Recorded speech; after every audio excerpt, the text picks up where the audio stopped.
Atlar start hakem emrinde.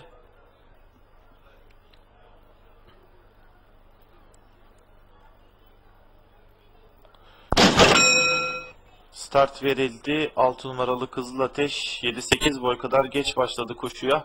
İç kulvardan gelen 5 numaralı Manhattan Boy liderliği aldı. Yarım boy kadar gerisinde orta kulvarda 9 numaralı Baba Dündar ikincilikte.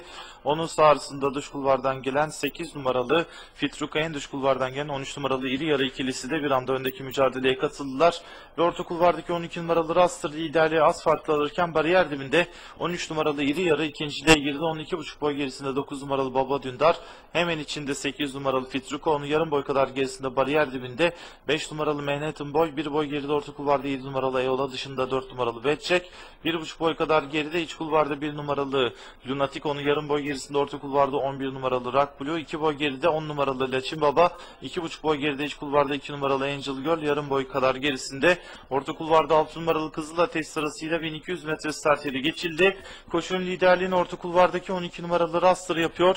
Yarım boy kadar geride iç kulvarda ikincilikte yine 13 numaralı İri Yarı var. Onun yarım boy kadar gerisinde dış kulvarda Baba Dündar şimdi geldi. İkinciliğe kadar girdi. Üçüncülüğe ise orta kulvardan 8 numaralı Fitruka, dördüncülüğe dış kulvardan 4 numaralı Betçek girdiler.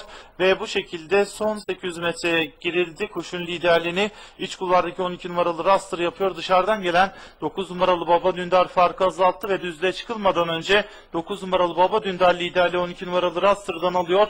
Üçüncülüğe de dış kulvardan 4 numaralı Betçek girdi. Hemen içinde 5 numaralı Manhattan Boy var. Daha sonra geride iç kulvarda 8 numaralı Fitruka sırasıyla son 400 metreye girildi. Orta kulvarda 9 numaralı Baba Dündar koşun lideri, dış kulvardan 4 numaralı Betçek tekrar Raster, içeriden 5 numaralı Manhattan Boy atak yapıyor. Son 300 metreye girildi. 1 boy kadar orta kulvarda Baba Dündar önde, içeriden 5 numaralı Manhattan Boy dışarıdan. Betçek geliyorlar, koşun lideri 9 numaralı Baba Dündar içeriden. 5 numaralı Manhattan Boy dışarıdan. Betçek geliyor, fark 2 boy kadar 9 numaralı Baba Dündar son metreleri de önde geçti ve koşuyu da kazandı. 5 numaralı Manhattan Boy ve 4 numaralı Betçek ikincilik için potayı birlikte geçiyor. 12 numaralı Raster dördüncü oldu. 9 numaralı Baba Dündar Hüseyin Budak'la dördüncü koşuyu kazandı.